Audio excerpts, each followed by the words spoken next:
औज़ुबिल्लाहिमिनश्शैतानिर्रजीम बिस्मिल्लाहिर्रहमानिर्रहीम। शुरू करते हैं खालिक ज़ुल जलाल के बबरकत नाम से, जिसने हमें इंसान पैदा किया, अशरफुल मखलूक़ात बनाया। सबसे बड़ी बात आला अफ़ज़ल नबी अता किया। उस नबी का फरमान है कि इल्म हासिल करो, माँ की गोद से कब्र की आगोश तक। उसी इल्म के हसूल के लिए आप में और बाकी सब लोग सरगर्दा और सरगर्म हैं। मंजिल उसे मिलेगी जो शख्स मेहनत करेगा। स्टूडेंट, आज की इस वीडियो में हमने बेसिकली जो फ्लावरिंग प्लांट हैं उसकी एनाटॉमी को देखना है। हमने वैस्कुलर टिश्यू में से फ्लोएम के स्ट्रक्चर को ब्रीफली एक्सप्लेन करना है, ब्रीफली पढ़ना है। आज का हमारा जो टॉपिक है वो वैस्कुलर जो टिश्यू है उसमें फ्लोएम का स्ट्रक्चर है। इस सेक्शन को हमने ब्रीफली पढ़ना है क्योंकि हम ऑलरेडी जाइलम को पढ़ चुके हैं। कंपोजिशन की बात करें, जो फ्लोएम के कंपोनेंट्स हैं वो कौन कौन से हैं, जो तो हम यूं कह सकते हैं कि स्टूडेंट बेसिकली अगर हम एंजियोस्पर्म की बात करें तो उसमें क्या है, सीव ट्यूब एलिमेंट होते हैं। इसी तरह अगर हम जिम्नोस्पर्म की बात करें तो उसमें सीव सेल्स होते हैं। ये प्रॉपरली जिम्नोस्पर्म और एंजियोस्पर्म में इनको डिफरेंट क्या है नेम दिए गए हैं। इसी तरह अगर हम एंजियोस्पर्म की बात करें तो उसमें कुछ कंपेनियन सेल्स होते हैं, ठीक है, और जिम्नोस्पर्म की बात करें तो उसमें एल्ब्यूमिनस सेल होते हैं। इसी तरह इसमें जो क्या है फ्लोएम पैरेन्काइमा भी है और फ्लोएम फाइबर भी हैं। ये देखें, ये जो आपको फ्लोएम फाइबर्स नज़र आ रहे हैं, सो इसके साथ साथ ये आपको कुछ कंपेनियन सेल नज़र आ रहे हैं अलोंग द साइड स्ट्रक्चर। इस तरह इसमें कुछ आपको क्या है छोटे छोटे सुराख नज़र आ रहे हैं, पोर्स नज़र आ रहे हैं, उनको सीव एलिमेंट्स कहते हैं। और इसी तरह एक प्रॉपरली इस प्लेट को जिसमें ये पोर्स मौजूद होते हैं उनको सीव प्लेट कहते हैं। तो ये एक प्रॉपरली स्केच है फ्लोएम के कंपोनेंट्स का। स्टूडेंट, अगर हम फ्लोएम वेसल्स को देखें, अगर इसका प्रॉपरली स्ट्रक्चर देखें तो हमने पढ़ा है कि ये बेसिकली क्या है, बाई डायरेक्शनल है, टू वे फ्लो है, अपवर्ड भी है और क्या है लोअर वर्ड भी है। इसी तरह ये प्रॉपरली क्या है, इसमें कुछ परफोरेशन प्लेट है और ये एक प्रॉपरली जो फ्लोएम का स्ट्रक्चर है। अगर हम फर्स्ट वन जो देखें कि जो सीव ट्यूब है, क्योंकि अब हम इसकी कंपोजिशन पढ़ रहे हैं तो हम देखते हैं कि जो सीव ट्यूब है ये क्या चीज़ होती है। स्टूडेंट, जो बेसिकली सीव ट्यूब की फॉर्मेशन देखें तो इसमें ढेर सारे सीव एलिमेंट होते हैं।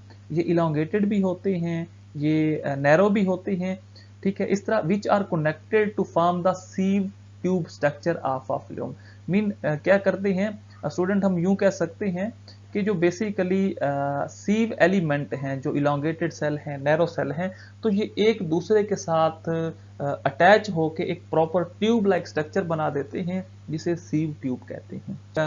नेक्स्ट वन अगर हम लाइन में देखें कि the sieve element cells are most highly specialised cell. Definitely जो सीव एलिमेंट हैं, जो सीव ट्यूब के सेल्स हैं, ये एक स्पेशलाइज्ड सेल हैं। सो इसके साथ साथ ये जितने भी सेल्स हैं student, formed by a row of cells placed end to end arrange longitudinally at 90 degree. Student, इसमें वो ये कह रहा है कि जो ये डिफरेंट क्या है सेल हैं, सीव सेल हैं, तो ये एक प्रॉपरली लाइन में पड़े होते हैं, ठीक है, और इनका जो एंगल है वो 90% मीन ये एक दूसरे के ऊपर क्या करते हैं, ये देखें, ये इस तरह ये क्या करते हैं।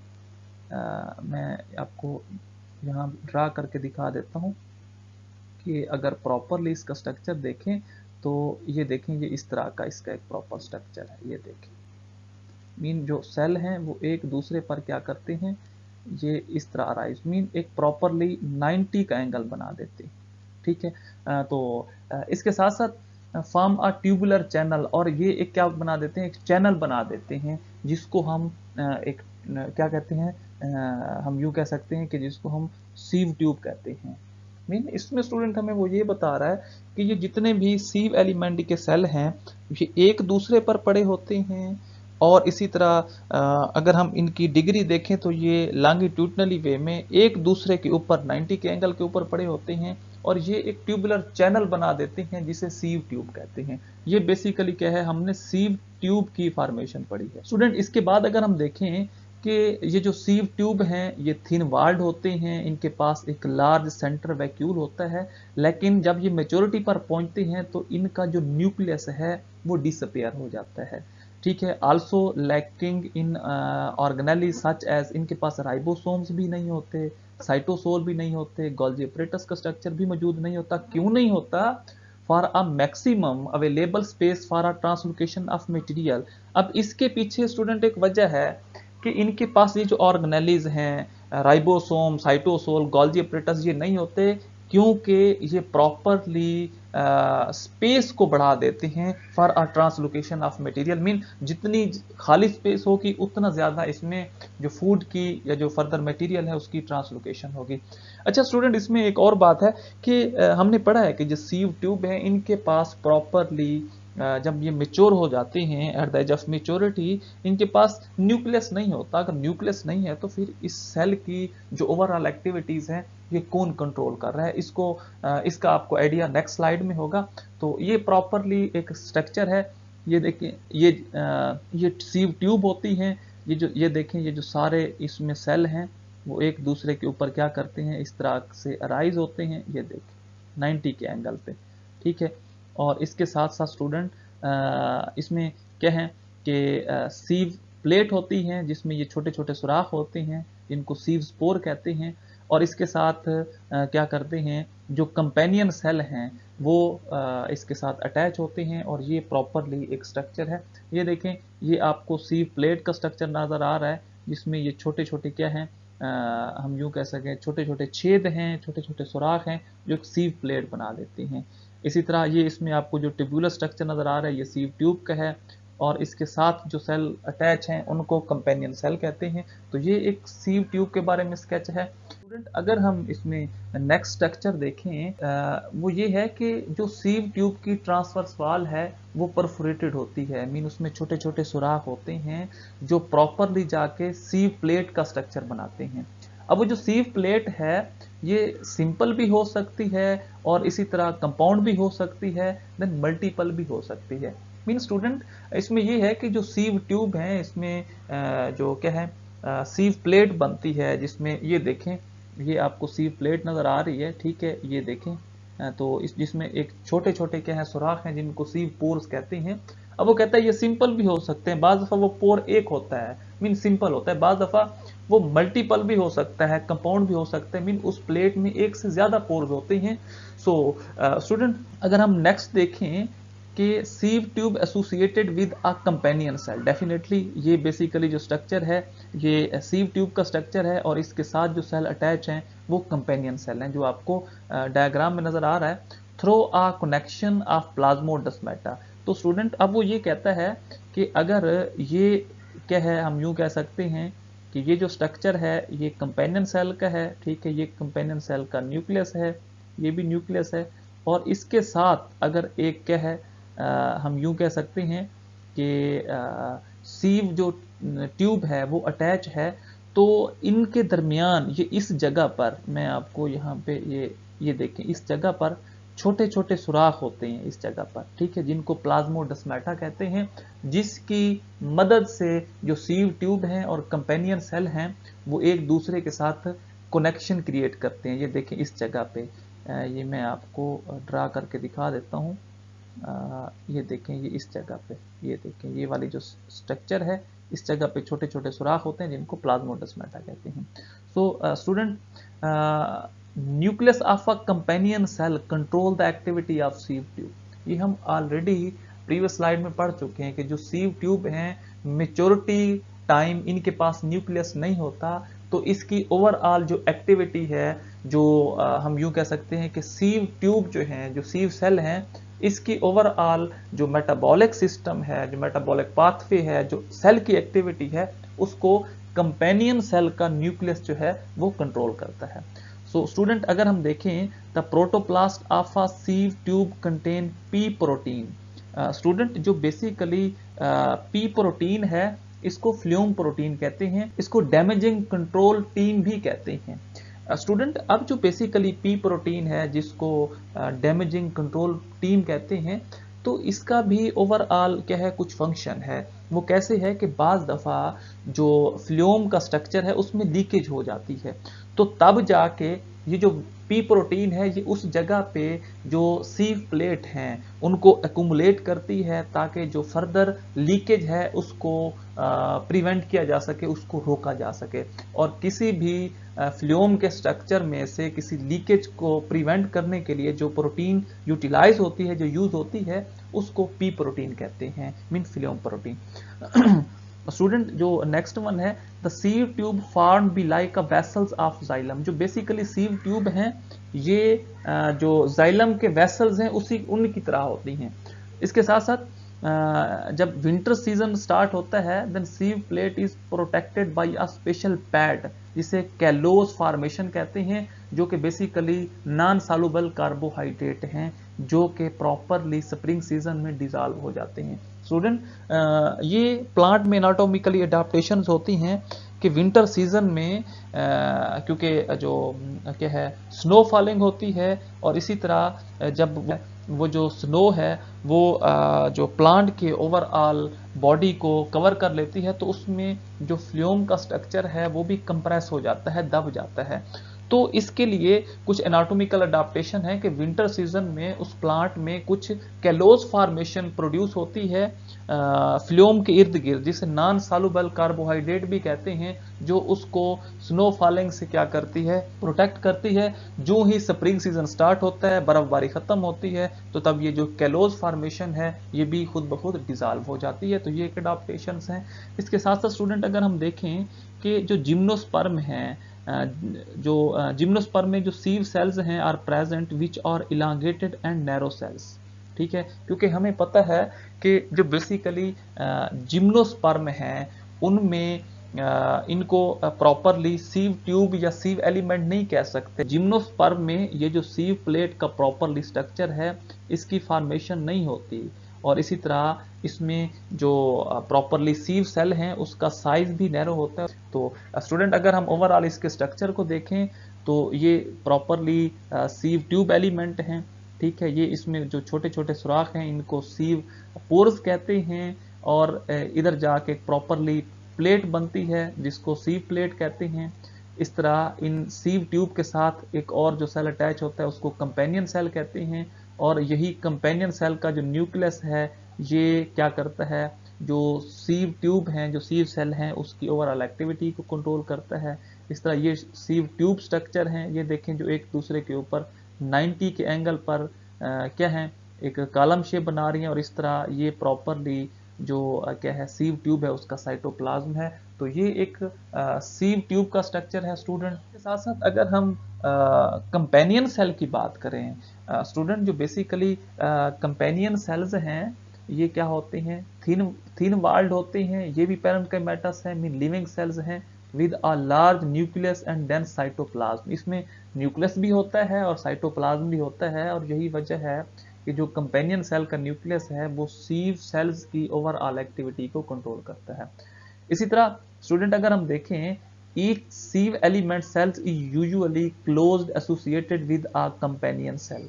मीन हम यूं कह सकते हैं कि जो सीव एलिमेंट हैं वो कंपेनियन सेल के साथ एसोसिएट होते हैं, जुड़े होते हैं और यही वजह है कि इन आ जिम्नोस्पर्म क्या है and albuminous cells are Strasburger in gymnosperm. और यही वजह है कि जिम्नोस्पर्म में इनको एल्बुमिनस सेल कहते हैं या इनको स्ट्रासबर्गर भी कहा जाता है। सो इसके साथ साथ स्टूडेंट अगर हम नेक्स्ट वन देखें कि companion cells have a nucleus, definitely इनके पास न्यूक्लियस होता है। देन डेंस साइटोप्लाज्म इनके पास ये भी मौजूद होता है और इनके साथ कुछ ऑर्गेनेलिज भी मौजूद होती हैं जिस तरह राइबोसोम्स हैं एंड माइटोकॉन्ड्रिया है। राइबोसोम बेसिकली प्रोटीन फैक्ट्री है, जो माइटोकॉन्ड्रिया है power house of the cell है। मीन कंपेनियन सेल के पास न्यूक्लियस भी होता है, कंपेनियन सेल के पास साइटोप्लाज्म भी होता है और इसके पास सेल ऑर्गेनेलिज भी मौजूद होते हैं। स्टूडेंट अगर हम देखें कि कंपेनियन सेल्स जो हैं are able to undertake the metabolic reaction, mean companion cells में प्रॉपरली मेटाबॉलिक रिएक्शन होते हैं एंड अदर सेलुलर फंक्शन, कुछ और भी सेलुलर फंक्शन कंपेनियन सेल में टेक प्लेस होते हैं। So while the sieve element can not perform it lack the appropriate organelles. Student इसमें हमें ये बताया जा रहा है कि जो बेसिकली कंपेनियन सेल है इसमें सेलुलर फंक्शन है, मेटाबॉलिक रिएक्शन है, वो सारे के सारे जो रिएक्शन है वो कंपेनियन सेल में होते हैं। सीव एलिमेंट में कोई रिएक्शन, कोई मेटाबॉलिक पाथवे, कोई भी सेलुलर फंक्शन टेक प्लेस नहीं होता। क्यों? क्योंकि हम ऑलरेडी स्लाइड में पढ़ चुके हैं, प्रीवियस स्लाइड में, कि जो सीव सेल हैं इनके पास प्रॉपरली जो सेल ऑर्गेनेली स्ट्रक्चर हैं वो मौजूद नहीं होते और उनके पास कोई न्यूक्लियस भी मौजूद नहीं होता, बल्कि कंपेनियन सेल का जो न्यूक्लियस है वो ओवरऑल सीव सेल की एक्टिविटी को कंट्रोल करता है। सो इसके साथ साथ student, companion cells are only found in gymnosperm, और जिम्नोस्पर्म में क्या पाए जाते हैं?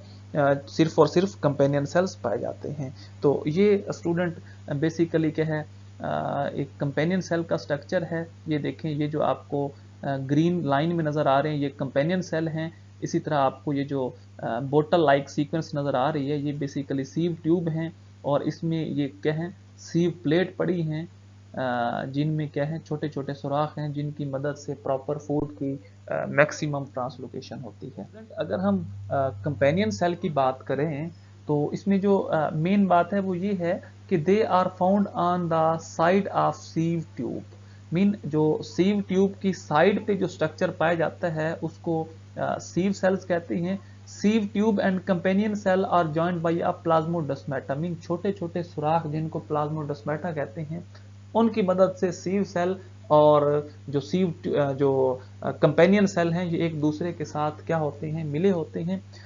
then companion cells and sieve tube are originated from a single mother cell। Student ये जो एक इम्पोर्टेंट MCQs के हवाले से जो मेन बात है वो ये है कि चाहे कंपेनियन सेल हैं या सीव ट्यूब हैं, ठीक है, ये स्ट्रक्चरली डिफरेंट है, इनका स्ट्रक्चर एक दूसरे से डिफरेंट है, इनकी मॉर्फोलॉजी एक दूसरे से डिफरेंट है, इनकी एनाटॉमी एक दूसरे से डिफरेंट है, लेकिन इन दोनों सेल्स का जो ओरिजिन है वो एक ही मदर सेल से है।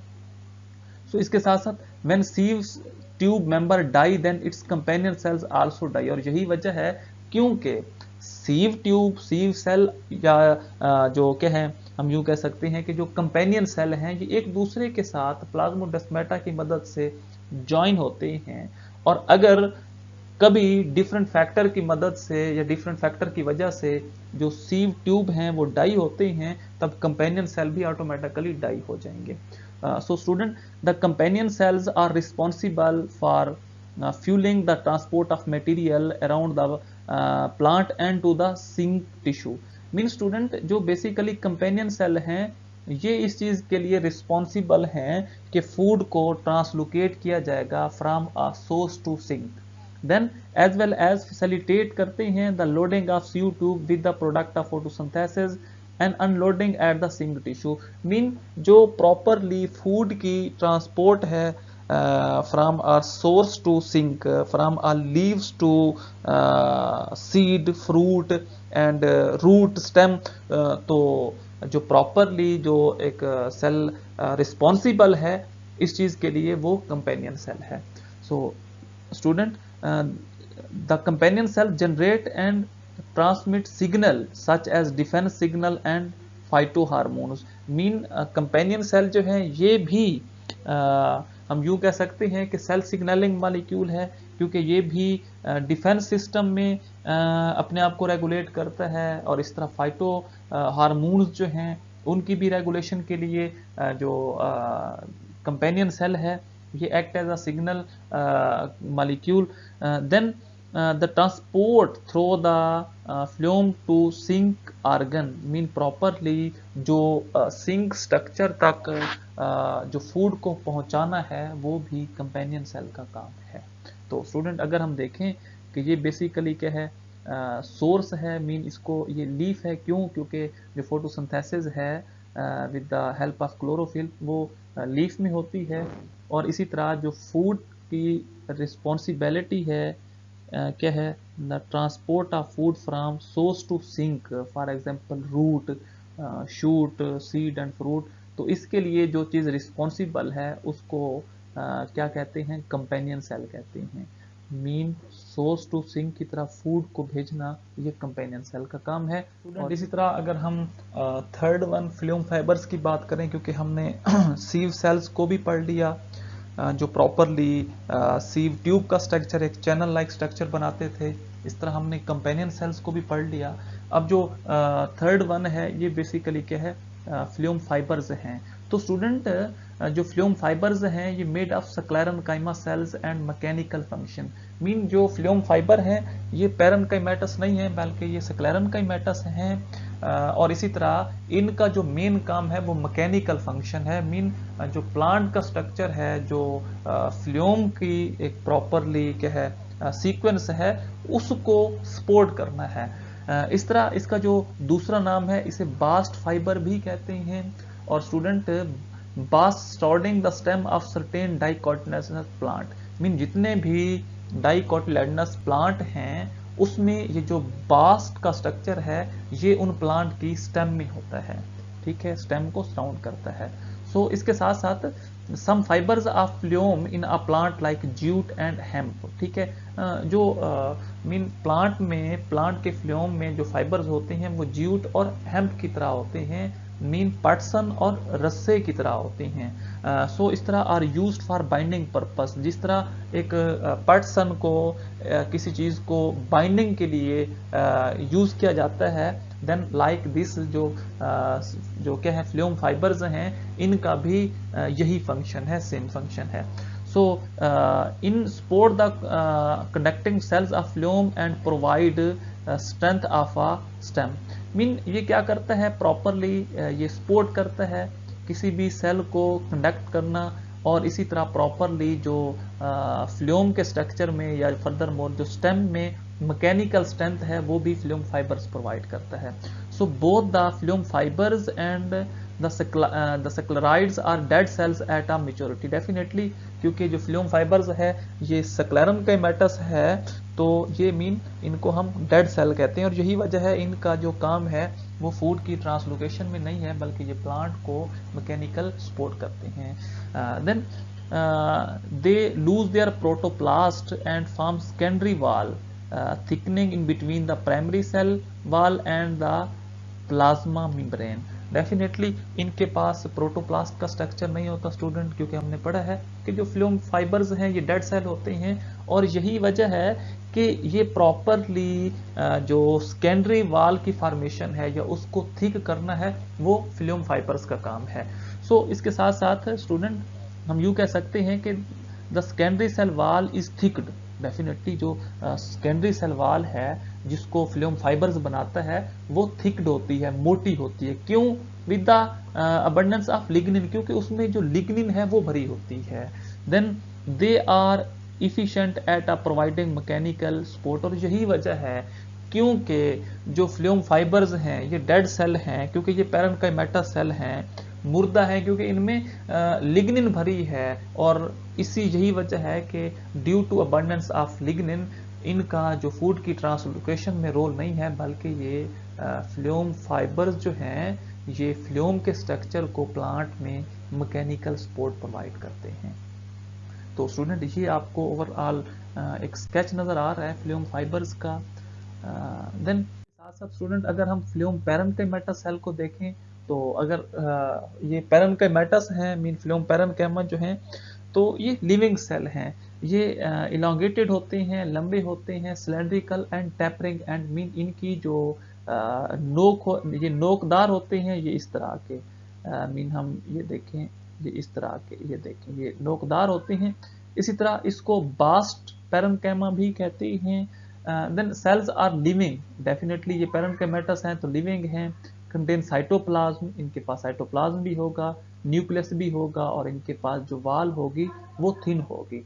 सो इसके साथ साथ स्टूडेंट ये स्टोर करते हैं, इनका जो मेन काम है किसी भी मटेरियल को स्टोर करना, वो रेजिन डक्ट्स हैं, वो लैटेक्स है, वो म्यूसिलेज है। मीन ये जो सिक्रेटरी टिश्यू जो हैं, जब ये किसी भी मटेरियल को सिक्रीट करते हैं, मीन वो रेजिन डक्ट्स भी हो सकता है, वो लैटेक्स भी हो सकता है, वो म्यूसिलेज भी हो सकता है।